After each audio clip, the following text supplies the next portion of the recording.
అనంత భక్తి సనాతన ధర్మ ఛానల్కి స్వాగతం. ఓం శ్రీ గణేశాయ నమః. ఓం శ్రీ సరస్వతీయై నమః. ఓం శ్రీ గురుభ్యో నమః.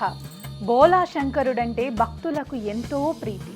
ఆయన్ని ఎంత స్తుతించినా తనివి తీరదని 15 రోజులకోసారి, నెల రోజులకు మాస శివరాత్రి, ఏడాదికి మహాశివరాత్రి అంటూ ఆరాధిస్తారు.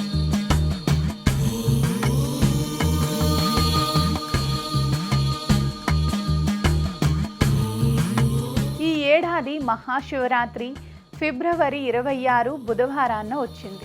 వాస్తవానికి తెలుగువారి పండుగలన్నీ సూర్యోదయానికి ఉండే తిథిని పరిగణలోకి తీసుకుంటారు. కానీ కార్తీక పౌర్ణమి, దీపావళి అమావాస్య, శివరాత్రికి మాత్రం రాత్రికి తిథి ఉండటం ప్రధానం. ముఖ్యంగా శివరాత్రికి లింగోద్భవ సమయానికి చతుర్దశి తిథి ఉండాలి. అందుకే నిస్సందేహంగా మహాశివరాత్రి ఫిబ్రవరి 26నే జరుపుకోవాలి.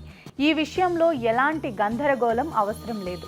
ఫిబ్రవరి 26 బుధవారం ఉదయం 9:48 వరకు త్రయోదశి ఉంది. ఆ తరువాత చతుర్దశి గడియలు ప్రారంభమయ్యాయి. ఫిబ్రవరి 27 గురువారం ఉదయం 8:43 వరకు మాత్రమే చతుర్దశి తిథి ఉంది. అంటే సూర్యోదయానికి తిథిని పరిగణలోకి తీసుకుంటే ఫిబ్రవరి 27 శివరాత్రి జరుపుకోవాలి. కానీ లింగోద్భవ సమయానికి చతుర్దశి ఉండటం ముఖ్యం కాబట్టి ఫిబ్రవరి 26 బుధవారమే శివరాత్రి. హిందూ మత విశ్వాసాల ప్రకారం మహాశివరాత్రి రోజున శివరాత్రుల వివాహ వార్షికోత్సవ వేడుకలను జరుపుకుంటారు.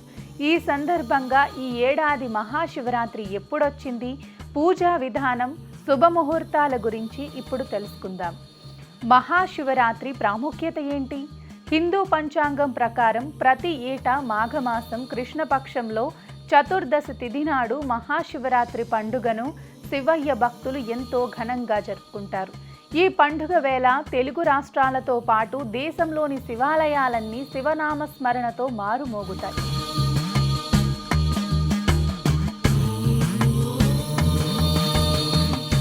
మహాశివరాత్రి వేళ సూర్యోదయం కంటే ముందే నిద్రలేచి తలస్నానం చేసి ఉపవాస దీక్షను ప్రారంభించి ఆలయాలకు వెళ్ళి ప్రత్యేక పూజలు చేస్తారు. ఇలా చేయటం వల్ల తమ కోరికలన్నీ నెరవేరుతాయని శివభక్తుల నమ్మకం. ఈ పర్వదినాన రాత్రంతా జాగరణ ఉండటం వల్ల, రాత్రి సమయంలో శివుడికి అభిషేకం చేయటం వల్ల తేజస్సు లభిస్తుంది. అంతేకాదు, శివయ్య ఆరాధనకు మోక్ష మార్గంలో ప్రయత్నించే వారికి ఇది విశేష సమయంగా పండితులు చెబుతున్నారు. ఇంత ప్రాధాన్యత ఉన్న మహాశివరాత్రి ఈసారి ఫిబ్రవరి 26వ తేదీన బుధవారం నాడు వచ్చింది. ఇదిలా ఉండగా మహాశివరాత్రిని ఎందుకు జరుపుకుంటారు? ప్రతి ఒక్కరూ ఎందుకని జాగరణ చేస్తారు? ఉపవాస వ్రతాన్ని ఎందుకని ఆచరిస్తారు? మహాశివరాత్రి రోజున శివుని పూజా విధానానికి సంబంధించిన ఆసక్తికరమైన విశేషాల గురించి ఇప్పుడు తెలుసుకుందాం. మహాశివరాత్రి ఎప్పుడంటే, తెలుగు పంచాంగం ప్రకారం ఈ ఏడాది మాఘమాసంలోని కృష్ణపక్షంలో చతుర్దశి తిథి అంటే 26 ఫిబ్రవరి 2025 బుధవారం ఉదయం 11:08 ప్రారంభమవుతుంది. ఈ తిథి మరుసటి రోజు ఫిబ్రవరి 27వ తేదీ ఉదయం 8:54 ముగుస్తుంది. ఈ మహాశివరాత్రి పర్వదినాన ప్రదోష కాలంలో శివయ్యను పూజిస్తారు. కాబట్టి ఉదయం తిథిని పాటించాల్సిన అవసరం లేదు. అయితే ఈసారి ఉదయం 11:08 నుంచి రాత్రి 10:05 వరకు భద్రకాలం ఉంటుంది. అయితే శివుని మహాకాలం ప్రకారం భద్రకాలం శివయ్య ఆరాధనపై ఎలాంటి ప్రభావం చూపదు. కాబట్టి ఈ రోజంతా మహాదేవుణ్ణి పూజించవచ్చు. ఇదే రోజున శ్రవణ నక్షత్రం కూడా ఏర్పడుతుంది. ఆ సమయం అత్యద్భుతం. శంకరుడు లింగ రూపంలో దర్శనమిచ్చిన సందర్భమే మహాశివరాత్రి. దీని వెనుకున్న పురాణ గాథ అందరికీ తెలిసినది. బ్రహ్మ, శ్రీ విష్ణువు మధ్య తమలో ఎవరు గొప్ప అని వాదించుకోవటం మొదలుపెట్టారు. ఈ సమస్యని తీర్చాలంటూ శివుణ్ణి ఆశ్రయించారు. అప్పుడు లింగ రూపంలో దర్శనమిచ్చిన శివుడు ఆది అంతం కనుక్కోమని ఇద్దరిని పంపించాడు. విష్ణువు శివలింగం ఆది తెలుసుకునేందుకు వెళితే, బ్రహ్మ అంతం తెలుసుకునేందుకు వెళ్ళాడు. ఎంత కిందకు వెళ్ళినా ఆది తెలియకపోవటం విష్ణువు తిరిగొచ్చేసి నిజం చెప్పాడు. కానీ బ్రహ్మ మాత్రం అంతం కనుక్కోలేక, ఓటమిని అంగీకరించలేక చూశామంటూ సాక్ష్యం చెప్పమని మార్గమధ్యలో కనిపించిన మొగలి పువ్వు గోవును సాక్ష్యం చెప్పమన్నాడు.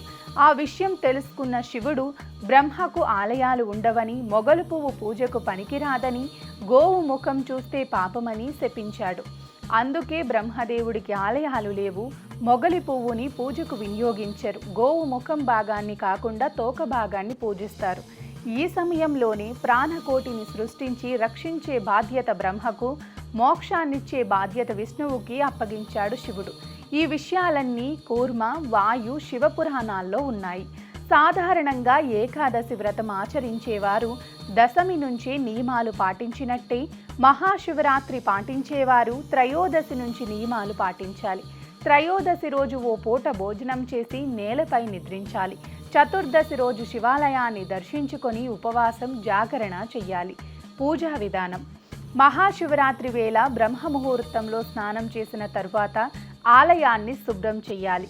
ఆ తరువాత శివలింగానికి గంధం పోసి పంచామృతంతో అభిషేకం చెయ్యాలి. మహాశివరాత్రి నాడు ఉపవాస సమయంలో ఒక మట్టి కుండలో నీరు లేదా పాలు నింపి పైన బిల్వపత్రాలు, పువ్వులు, బియ్యం తదితర వాటిని ఉంచి శివలింగానికి సమర్పించాలి. మీరు నివసించే సమీపంలో శివాలయం లేకపోతే ఇంట్లోనే మృత శివలింగాన్ని తయారు చేసి పూజించాలి. ఆ తరువాత శివపురాణాన్ని పఠించాలి. అనంతరం మహామృత్యుంజయ మంత్రం లేదా శివుని పంచాక్షర మంత్రాన్ని ఓం నమఃశివాయ అని జపించాలి.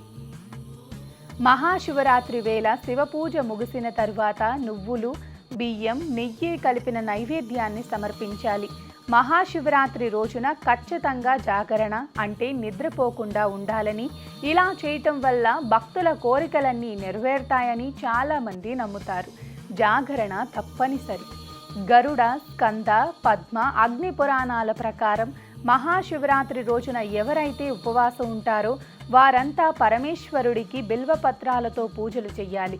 అంతేకాదు, మంత్రాలు తెలియని వారు సైతం కేవలం భక్తి శ్రద్ధలతో శివలింగంపై రాగి పాత్రలో నీరు పోసినా శివయ్య ఆశీస్సులు తప్పక లభిస్తాయని పండితులు చెబుతారు.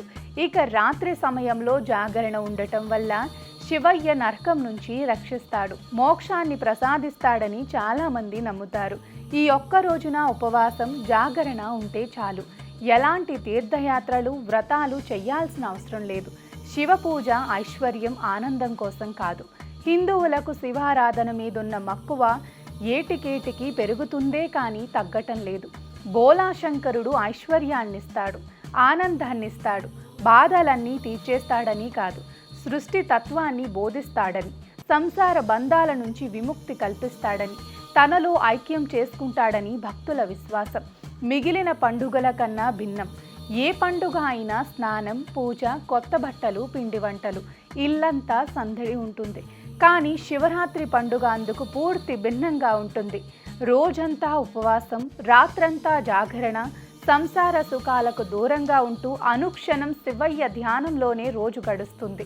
ఈ మహాశివరాత్రి రోజు అత్యంత ప్రసిద్ధమైనది. పార్వతీదేవి శివుణ్ణి తన భర్తగా పొందటానికి చేసిన కఠినమైన తపస్సు కథ. పౌరాణిక కథనాల ప్రకారం ఆమె అంచలంచలమైన అంకిత భావం కారణంగా పాల్గొన మాసంలో చీకటి పక్షం యొక్క 14వ రోజున శివుడు పార్వతీదేవిని వివాహం చేసుకున్నారు. మహాశివరాత్రికి ఆపాదించబడిన అపారమైన ప్రాముఖ్యత మరియు శుభానికి ఇదే కారణం. గరుడ పురాణం ప్రకారం తన పెంపుడు కుక్కతో ఒక వేటగాడు జంతువులను వేటాడడం కోసం అడవికి వెళ్ళాడు. ఆ రోజు శివరాత్రి కావటంతో అతను ఎంత ప్రయత్నం చేసినా అతనికి వేట లభించలేదు. నిరాశ చెంది ఖాళీ చేతులతో అలసిపోయి ఆకలితో తిరిగి వస్తూ ఒక చెరువు దగ్గర విశ్రాంతి తీసుకున్నాడు.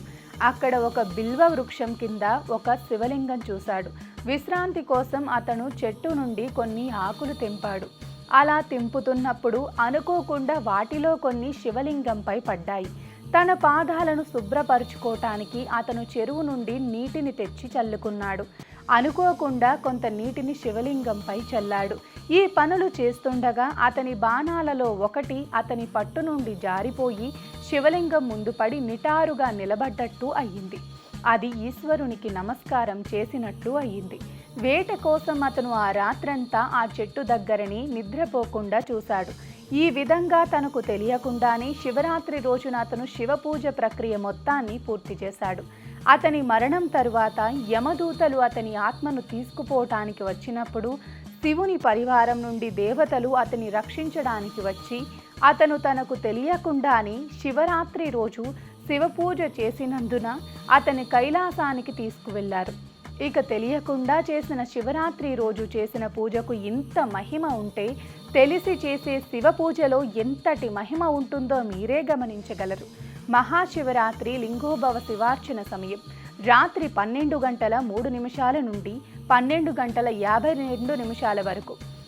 12:02 27 ఫిబ్రవరి నుండి 12:51 27 ఫిబ్రవరి 2025 వరకు. వ్యవధి 45 నిమిషములు. దృక్ సిద్ధాంతం ప్రకారం శుభముహూర్తాలు: బ్రహ్మముహూర్తం ఫిబ్రవరి 26 ఉదయం 5:17 నుండి ఉదయం 6:05 వరకు. మొదటి ప్రహార్ పూజా సమయం సాయంత్రం 6:29 నుండి రాత్రి 9:34 వరకు. రెండో ప్రహార్ పూజ ఫిబ్రవరి 26న రాత్రి 9:34 నుండి తిరిగి 12:39 వరకు. మూడో ప్రహార్ పూజ ఫిబ్రవరి 27 మధ్యాహ్నం 12:39 నుండి మధ్యాహ్నం 3:45 వరకు. నాలుగో ప్రహార్ పూజ ఫిబ్రవరి 27 ఉదయం 3:45 నుండి ఉదయం 6:50 వరకు. సర్వే జనా సుఖినో భవంతు. లోకా సమస్తా సుఖినో భవంతు. ఓం నమః శివాయ. ఈ శివరాత్రి రోజు కనీసం ఒక్క గోవుకైనా ఏదో ఒక ఆహారం పెట్టండి. ఇలాంటి మరిన్ని వీడియోలు చూడటానికి మా అనంత భక్తి సనాతన ధర్మ ఛానల్ని సబ్స్క్రైబ్ చేసుకోండి. నమస్కారం.